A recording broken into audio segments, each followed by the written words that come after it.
Protagonista Sevilla. Punto Radio.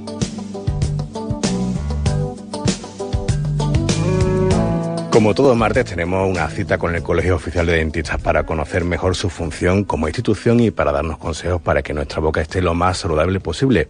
Hoy nos visita don Jesús Núñez, es vocal del Colegio de Dentistas y coordinador de la campaña de cáncer bucal. Muy buenas tardes, don Jesús. Hola, buenas tardes, Ali. Estamos acostumbrados a escuchar la existencia de múltiples tipos de cáncer, de pulmón, de colon, pero ¿existe el cáncer oral?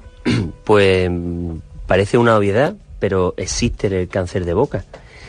Y no solo que existe, sino que además está aumentando la tasa en nuestro país, ¿no? Esto de las estadísticas, cuando alguien que no se dedica al mundo de la odontología o de la medicina o de lo que sea, el decirle muchos números y muchas estadísticas se queda muchas veces en el aire.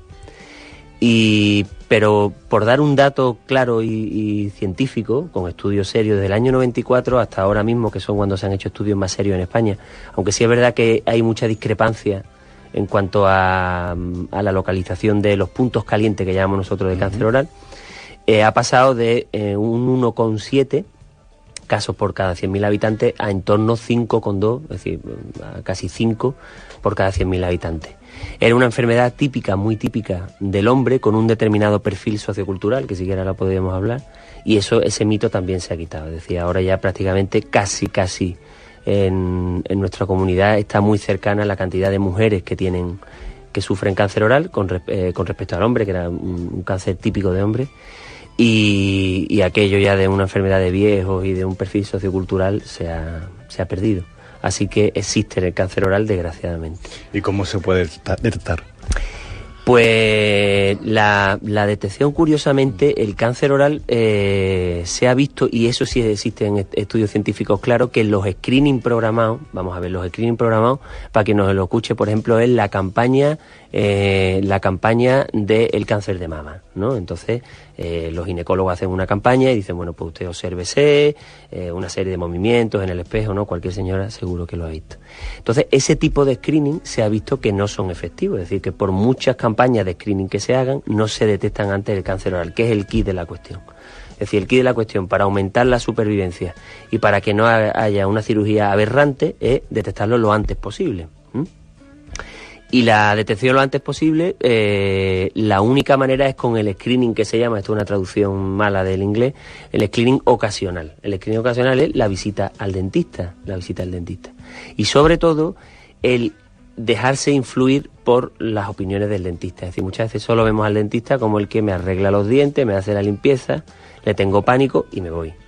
Pero muchas veces existen muy pequeñas lesiones que son el paso previo a el cáncer instaurado.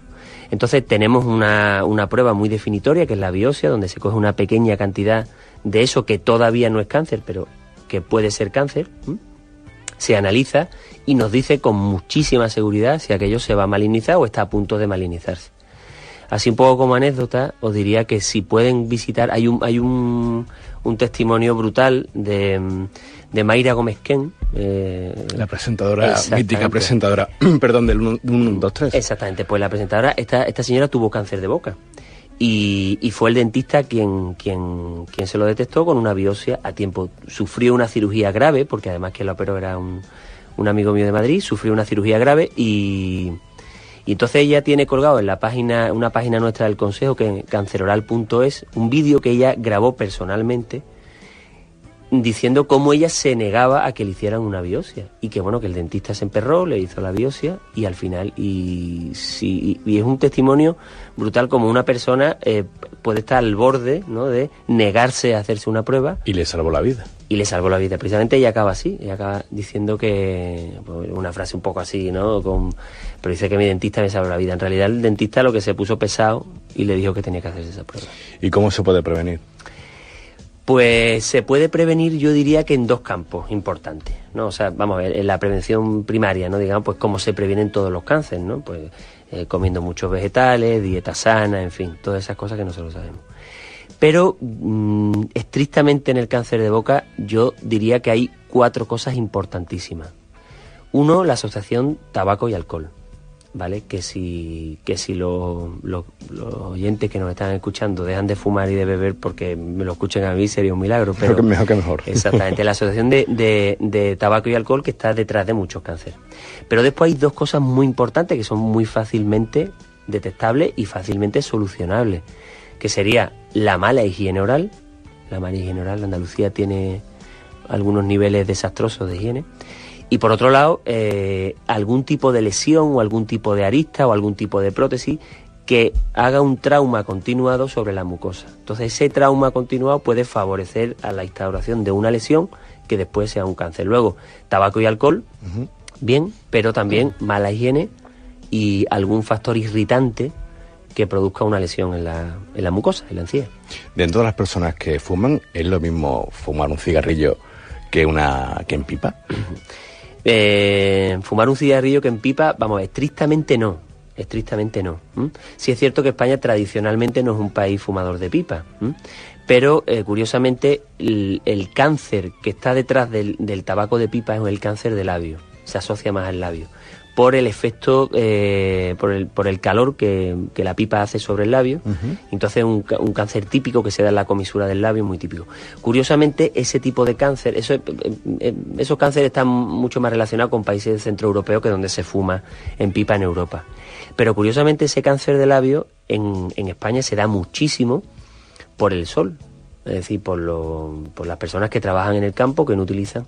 Luego, yo no diría que el tabaco de pipa está estrictamente relacionado con el cáncer de boca. Ten en cuenta que la localización típica, la zona caliente, por decirlo una cosa así, del cáncer es la lengua y lo que nosotros decimos el suelo de la boca, o sea, la parte que está debajo de la lengua, y el final, la zona que está cercana a la garganta. Aparte de la visita al dentista, ¿cuáles son los primeros indicadores que, por ejemplo, un día, no sé, por ejemplo, una autoexploración, o te ves, qué cosa rara te puede ver en la boca que diga, bueno, esto a lo mejor puede ser un cáncer? Hay algo definitorio, o sea, hay algo que podemos decir que es innegociable, ¿no? Por decirlo de alguna manera, y es una úlcera, una llaga, una úlcera, que no se quita en 15 días. Cuando tú revisas las historias de los pacientes que han llegado con cáncer en estadios avanzados, la mayoría de ellos te dicen, no, yo tenía esto era una ulcerita que esto se me iba a quedar y yo creía que... Entonces, una úlcera que no se quita en 15 días, hay que estudiarlo. Primero hay que descartar que no sea una úlcera traumática, es decir, que no haya eso que hemos dicho antes, algo que haga que se ulcere, ¿no? Pero descartado el traumatismo, lo que hay que hacer es biopsiarlo. De hecho, haciendo un poco referencia a lo que decía de esta entrevista de Mayra Gómez Ken, lo primero que decía, yo tenía una ulcerita porque es que me pegué un bocado, eso es típico, ¿no? Me pegué un bocado y me sigo. Y luego una úlcera que no remite, hay que vigilarla. Y antes hablábamos de que más o menos antes era más cosa de hombres, pero ahora parece que son los datos, hay un cierto equilibrio entre hombres y mujeres. ¿Cuáles son más o menos los datos? ¿Y a qué edad, si por ejemplo hay que a partir de los 30, los 40, o cualquier persona de cualquier edad puede tener un cáncer oral? No. Antes la estadística del cáncer oral, y todavía muchos profesionales de la medicina lo tienen incrustado en su memoria, era de una persona muy mayor, de un anciano, con un perfil muy típico de bebedor, fumador y de un estatus sociocultural bajo. Por muchos motivos, ¿no? Es curioso, pero este cáncer estaba asociado a este tipo de perfil. Y prácticamente hombre, es decir, las estadísticas eran pues de un 90 y muchos % de hombres y una situación extraña en la mujer. Como te digo, desde el año 94, cuando se tienen series importantes, ha cambiado. Entonces, los perfiles han bajado en cuanto a no está relacionado estrictamente con perfiles socioculturales bajos. De hecho, tenemos estudios que lo asocian a perfiles socioculturales bajos y a perfiles socioculturales muy altos. A perfiles socioculturales muy altos. Y después la edad ha bajado. Es decir, la aparición empieza a partir de los 40 y tantos años, que cuando se ha acumulado ese factor de tabaco, alcohol, mala higiene, y también está por ahí el virus del papiloma humano. Entonces, a partir de los 45 años puede aparecer esta enfermedad, pues, de ahí en adelante.